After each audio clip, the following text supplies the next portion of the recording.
নতুন একটি ব্লগে সবাইকে স্বাগতম জানাচ্ছি।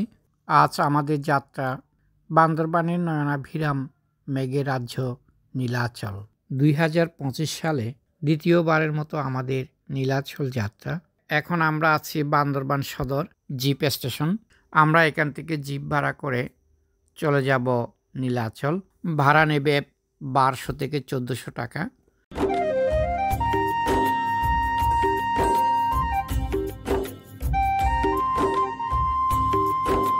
বান্দরবান জেলার একটি অসাধারণ জনপ্রিয় পর্যটন নীলাচল, যা সুন্দরী পাহাড়ি এলাকা, উঁচু নিচু পর্বত, ঝর্ণা এবং সবুজ গাছপালায় ভরপুর। বান্দরবান শহর থেকে মাত্র 5 কিলোমিটার দূরে সমুদ্র পৃষ্ঠ থেকে প্রায় 2000 ফুট উচ্চতায় টাইগার পাড়ায় পাহাড়ের উপর অবস্থিত এই নীলাচল। নীলাচলে রয়েছে আকাশ, পাহাড় আর মেঘের অপূর্ব মিতালি, যার তুলনাহীন প্রাকৃতিক সৌন্দর্য।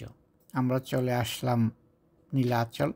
সকালে মেঘের ভেলার খেলা আর বিকেলের সূর্যাস্ত, এই দুটি সময় নীলাচল তার পূর্ণ রূপ ধারণ করে।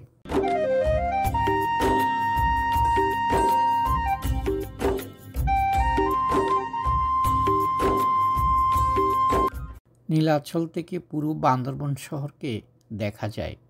আবার মেঘমুক্ত আকাশ থাকলে দূরের কক্সবাজার সাগর সৈকত হাতছানি দেয় পর্যটকদের। পাহাড়ের আঁকাবাঁকা রাস্তা নানাভাবে বিমোহিত করে পর্যটকদের। নীলাচলে বর্ষা, শরৎ আর হেমন্তকালে হাতের কাছে মেঘের লুকোচুরি খেলা। নীলাচলের এক এক স্থান থেকে এক এক রকম প্রাকৃতিক সৌন্দর্য উপভোগ করা যায়। নীলাচলের রূপ অবলোকন করার সুবিধার জন্য এখানে রয়েছে কয়েকটি বিশ্রামাগার, রিসোর্ট। নীলাচলে পর্যটকরা সাধারণত সূর্যোদয় থেকে সূর্যাস্ত পর্যন্ত থাকতে পারেন।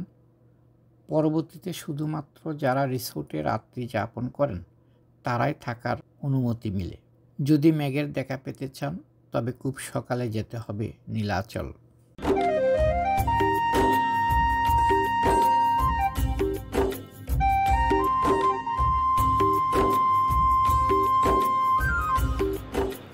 বান্দরবনের নীলাচল যেতে হলে আপনাকে দেশের যে কোনো স্থান থেকে প্রথমে চট্টগ্রাম আসতে হবে। চট্টগ্রামের বহদ্রার থেকে পুবালি এবং পূর্বানী নামে দুটি বাস বান্দরবানের উদ্দেশ্যে যাত্রা করে। এই দুটি বাসে জনপ্রতি 220 টাকা ভাড়া লাগে।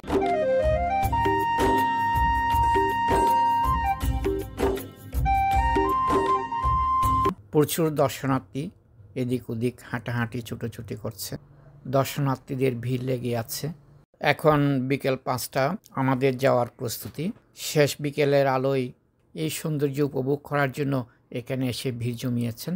বান্দরবান শহর থেকে নীলাচল যাওয়ার জন্য সিএনজি, চাঁদের গাড়ি ও জিপ পাওয়া যায়।